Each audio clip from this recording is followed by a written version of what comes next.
চট্টগ্রামের মিরসরাই উপজেলার স্বনামধন্য শিক্ষা প্রতিষ্ঠান প্রফেসর কামাল উদ্দিন চৌধুরী কলেজে 2026 সালের এইচএসসি পরীক্ষার্থীদের বিদায় ও দোয়া মাহফিল এবং মেডিকেল ইঞ্জিনিয়ারিং ও বিভিন্ন পাবলিক বিশ্ববিদ্যালয়ে ভর্তি হওয়ার সুযোগ পাওয়া অর্ধ শতাধিক কৃতী শিক্ষার্থীকে সংবর্ধনা প্রদান করা হয়েছে। কষ্ট করে এতক্ষণ পর্যন্ত যারা আমাদের শিক্ষার্থী আছো, আমার তোমাদের প্রতি আমার আন্তরিক ধন্যবাদ জানাই।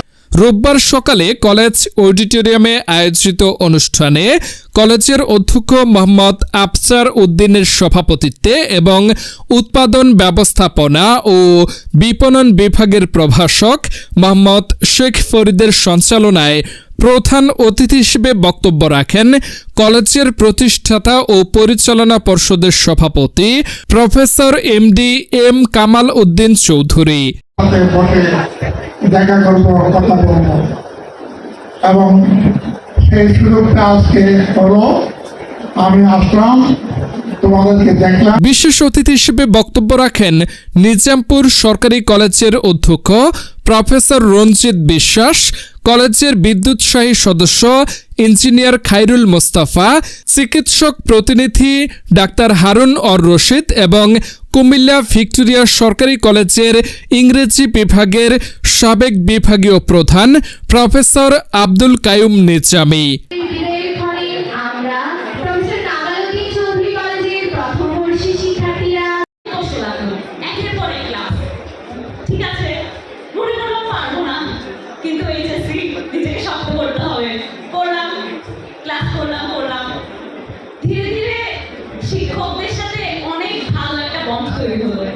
এ সময় উপস্থিত ছিলেন নিজামপুর সরকারি কলেজের রসায়ন বিভাগের বিভাগীয় প্রধান হায়দার হাসান মাহমুদ, কলেজের দাতা সদস্য ডাক্তার গিয়াস উদ্দিন, অভিভাবক সদস্য রেজাউল করিম ভুইয়া, আমিনুল ইসলাম চৌধুরী, গোলাম কিবরিয়া চৌধুরী ও মেশকাত হোসেন চৌধুরী সহ শিক্ষক, শিক্ষার্থী ও অভিভাবকরা।